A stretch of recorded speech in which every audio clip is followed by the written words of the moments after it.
Hey friends, if you wish to run command prompt as an administrator on your Windows computer, then please watch this video. I will guide you through the process. So search for command prompt in the Windows search bar and click on run as administrator. This is one process, okay?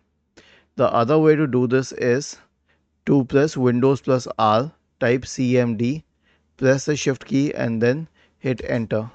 This will also open command prompt as an administrator. And here's one more thing that you can do. I always do this. Search for UAC, open user account control. If you're already the administrator and if there are no other users on the system, pull this pull this lever to the absolute bottom to never notify. Click on OK and then always open it as an administrator. It won't give the prompt. Okay. Was this helpful? If yes, then please subscribe to the channel.